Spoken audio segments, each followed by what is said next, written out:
હિંમતનગર ખાતે આવેલ પંચદેવ મંદિરમાં તુલસી વિવાહનું આયોજન કરવામાં આવ્યું હતું।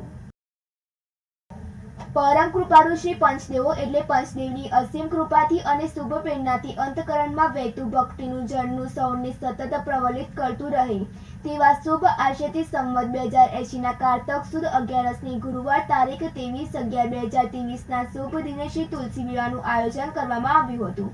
તો આ શુભ મંગલમ કાર્યક્રમમાં આપ સૌ પધાર્યા તેવી અંતરની અભિલાષા આપ સૌના સાથ સહકાર અને શુભ આશીષની શુભકામનાઓ સહિત માંગલિક પ્રસંગોનું આયોજન કરવામાં આવ્યું હતું અને આ યોજાયેલ માંગલિક પ્રસંગો નીચે મુજબ છે।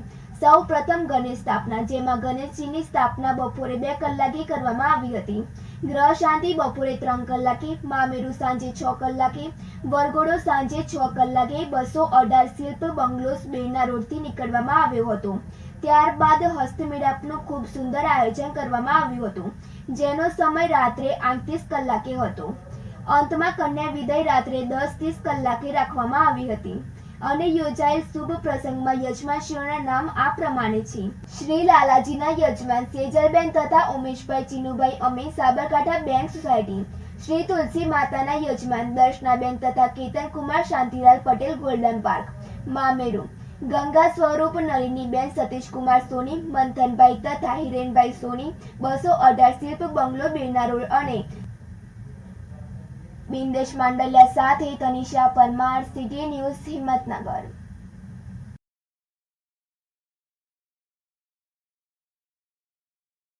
413 દિવસ પહેલા ઉત્તર પ્રદેશના ઇટાવાથી યુવાન ખેડૂત પર્યાવરણ સંરક્ષણની જાગૃતિ માટે સાયકલ લઈને નીકળ્યો હતો, જે હિંમતનગરમાં આજે સવારે મોતીપુરા આવી પહોંચ્યો હતો, જ્યાં તેમનું જનજાગૃતિ ફેલાવતા ખેડૂતનું સ્વાગત કરવામાં આવ્યું હતું।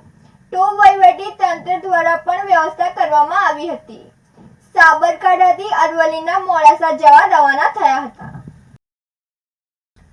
ઉત્તર પ્રદેશના ઇટાવાથી 50 કિમી દૂર આવેલા ચકનકરી ગામે રોબિન્સી તેમની પત્ની અને 2 સંતાનો સાથે રહે છે। રોબિન્સીએ MA સુધી અભ્યાસ કર્યો છે, ત્યારે યુવાન ખેડૂત રોબિન્સીએ 6 ઓક્ટોબર 2022ના રોજ તમિલનાડુ કન્યાકુમારીથી પર્યાવરણ સંરક્ષણ જનજાગરણ યાત્રા સાયકલ લઈને શરૂ કરી હતી।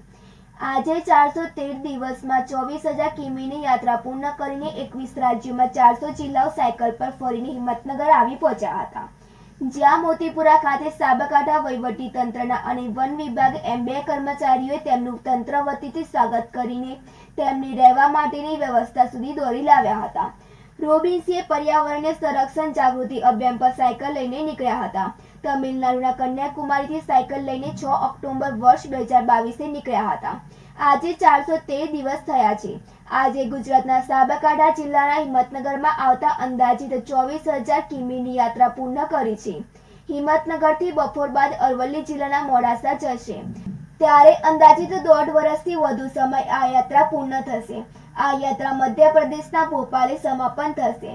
હાલમાં તમિલનાડુ, કેરળ, કર્ણાટક, આંધ્રપ્રદેશ, ઓડિશા, ઝારખંડ, બંગાળ, આસામ, મેઘાલય, ત્રિપુરા, મિઝોરમ, બિહાર, યુપી, ઉત્તરાખંડ, પંજાબ, હરિયાણા, દિલ્હી, રાજસ્થાનથી ગુજરાતમાં અંબાજીથી આવ્યા હતા। ગુજરાતના સૌરાષ્ટ્રમાં તમામ જિલ્લામાં ફરીને ગુજરાતમાં આવ્યા હતા। મહારાષ્ટ્ર, ગોવા, તેલંગાણા, છત્તીસગઢ થઈને મધ્યપ્રદેશના ભોપાલમાં માર્ચ 2024માં પહોંચશે, જ્યાં જાગૃતિ યાત્રા પૂર્ણ કરશે। દરેક જગ્યા અલગ અલગ વાતાવરણ અને પર્યાવરણ સંરક્ષણ માટે દક્ષિણ ભારત સતર્ક જોવા મળ્યું છે, જ્યાં 50 દિવસ દરમિયાન ક્યાંક ધૂળ પણ ના મળી તો અહીંયા ધૂળ જોવા મળે છે। દક્ષિણ ભારતમાં ક્યાંક કચરાના ઢગલાના મળ્યા પ્લાસ્ટિક પણ જોવા મળ્યું હતું, તો પ્લાસ્ટિકનો નાશ નથી થતો અને તેનું પ્રદૂષણ પર્યાવરણ માટે બહુ જ નુકસાનકારક છે। જમીનમાં પાણીનું ઉતરતું રોકે છે, નદીઓ અને નાળાનું પાણી પણ રોકે છે। હિંમતનગરના મોતીપુરા પર્યાવરણ સંરક્ષણની જનજાગૃતિ માટે સાયકલ યાત્રા આવી પહોંચતા સાથે સાબરકાંઠા સાંસદ સાથે શહેરીજનોએ રોબિન્સી ફૂલહાર પહેરાવી સ્વાગત કર્યું હતું, જેમાં વિભાગ પર્યાવરણ પ્રમુખ મિતેશભાઈ સુથાર, નગર કાર્યવાહક ભદ્રેશભાઈ પટેલ, પ્રાંત સહકુટુંબ પ્રબોધન પ્રમુખ પરિમલભાઈ પંડિત, રાહુલભાઈ ભટ્ટ, ભાર્ગવભાઈ પંડ્યા સહિત શહેરીજનો ઉપસ્થિત રહ્યા હતા। સુરેશ થોરી સાથે તનિષા પરમાર, સિટી ન્યૂઝ, હિંમતનગર।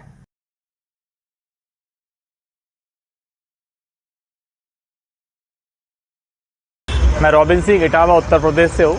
6 अक्टूबर 2022 कन्याकुमारी तमिलनाडु से पर्यावरण संरक्षण के लिए जन जागरण अभियान यात्रा साइकिल से प्रारंभ की थी। अब तक मुझे 413 दिन हुए हैं। इन 413 दिनों में 21 राज्यों के लगभग 400 जिलों तक मैं पहुंचा हूँ। लगभग 24,000 कुछ किलोमीटर की दूरी अभी तक तय हुई है और भोपाल मध्य प्रदेश में इसका समापन होगा। अभी जिन राज्यों से होकर आया हूँ उनमें तमिलनाडु, केरल, कर्नाटक, आंध्रा, उड़ीसा, झारखंड, बंगाल, आसाम, मेघालय, त्रिपुरा, मिजोरम, बिहार, यूपी, उत्तराखंड, पंजाब, हरियाणा, दिल्ली, राजस्थान, अंबाजी के रास्ते में गुजरात आया हूँ।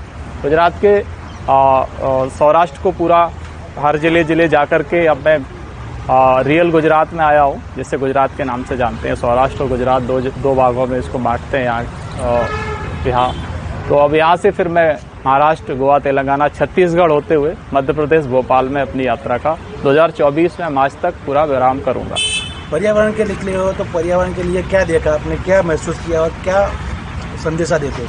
पूरे देश के अंदर सभी राज्यों का, सभी जगह का अलग अलग लैंडस्केप, सब जगह का अलग अलग इन्वायरमेंट है और सबको मिलकर के ये भारत की विविधता वाला देश कहा जाता है। तो पूरे देश के अंदर डाइवर्सिटी को भी देखने को मिला और सब जगह के रहन सहन और पर्यावरण के विशेष अनुभव रहे। पर्यावरणीय अनुभव में दक्षिण भारत के लोग ज़्यादा पर्यावरण को लेकर के सचेत हैं क्योंकि वहाँ ग्रीनरी भी बहुत है। अभी यहाँ रोड पर हमें धूल मिलती है, वहाँ कहीं धूल मिली ही नहीं मुझे। करीब मैं 50 दिन था तमिलनाडु और केरल में। तो सब जगह का एक एनवायरनमेंट भी होता है, प्राकृतिक है सब। कुछ चीज़ें हैं जो हम सब ने डिस्टर्ब की हैं, उन सबको हमें ठीक करने की आवश्यकता है। कौन सी चीज़? जैसे कि प्लास्टिक का यूज़ बहुत ज़्यादा हुआ है जंगलों में, आप देखिए, शहरों में देखिए। दक्षिण भारत के अंदर आप कहेंगे उनका फेवर कर रहे हैं, ऐसा नहीं है। वहाँ कहीं पर भी मुझे कचड़े के ढेर नहीं मिले, सड़क के किनारे, शहर के बाहर या शहर के भीतर। बाकी देश के सभी राज्यों के लगभग सभी जिलों में कड़वे अनुभव के साथ कहता हूँ कि कचड़े के ढेर मुझे मिले, क्योंकि मैं साइकिल से ही चलता हूँ तो मुझे सब दिखता है। गाड़ियों में तो घूमता नहीं हूँ तो कभी बार ऐसा भी नहीं है कि मुझे नहीं दिखा हो। तो वो उस पर सुधार भी बहुत है, लोग प्रयास कर रहे हैं। पहले बहुत ज़्यादा गंदगी हुआ करती थी। प्लास्टिक एक बड़ा कारण है पॉल्यूशन का, जो कि नष्ट भी नहीं होता है और डिग्रेड भी नहीं होता है और डिकम्पोज तो होता ही नहीं है और वो कई सालों तक नेचर के अंदर रहता है। उससे तमाम सारी समस्याएं होती है। वाटर रिचार्ज प्रॉब्लम आती है, नालियों को रोकता है और गाय वगैरह जानवर खाते हैं तो उनको प्रॉब्लम होती है। और वो माइक्रो पार्टिकल्स पानी के साथ शरीर के अंदर भी जाते हैं, तो माइक्रो प्लास्टिक शरीर में जाएगा तो वो कैंसर की बड़े कारण का एक कारण बन रहा है। और सब जगह का जलवायु अलग है। अभी यहाँ पर हम थोड़ी गर्मी और थोड़ी सर्दी महसूस करते हैं। दक्षिण भारत में भी बारिश हो रही है, उत्तराखंड में अधिक सर्दी है। तो सब जगह का अलग अलग नेचर और टेम्परेचर है और सब जगह के लोगों का भी इसी तरह का व्यवहार और बर्ताव है। वो सब देखने को मिला। बहुत सुंदर है, पूरा देश हमारा अच्छा है। गुजरात भी बहुत अच्छा है, यहाँ के लोग बहुत अच्छे हैं, बहुत जेंटल हैं, सभ्य हैं। बाकी देश के सभी लोग भी अच्छे हैं और आप भी बहुत अच्छे हैं। आपको एडमिनिस्ट्रेशन तरफ से कोई सपोर्ट मिला और someone is financing your movements? कोई ऐसा है, कोई आप जो मूवमेंट ग्रीन इंडिया मूवमेंट कर रहे हैं, कोई फाइनेंस कर रहा है, सपोर्ट कर रहा है, ऐसा है कुछ? मैं कहीं पर भी कोई कंस्ट्रक्शन नहीं कर रहा हूँ एनवायरनमेंट को लेकर के, कहीं भी किसी तरह का इन्वेस्टमेंट नहीं कर रहा हूँ, तो मुझे फाइनेंस की आवश्यकता ही नहीं है, तो सपोर्ट का विषय ही नहीं है। फिर भी क्या है, आप 400 डेज से 400 दिन से ज़्यादा है ना, तो यू मस्ट बी एक्सपेंस, आपका एक्सपेंस भी होता होगा। निश्चित रूप से होता है, वो तो मेरे घर पे भी मेरा होगा। ये मेरी खुद की चॉइस है तो मैं उसको कर रहा हूँ। मुझे लगा कि इस क्षेत्र में काम करना चाहिए। बाकी सभी क्षेत्रों में जैसे काम हुआ, शिक्षा, स्वास्थ्य, तमाम क्षेत्रों में, सामाजिक सुधारों में काम हुआ, इस तरह एनवायरनमेंट के लिए भी काम होना चाहिए।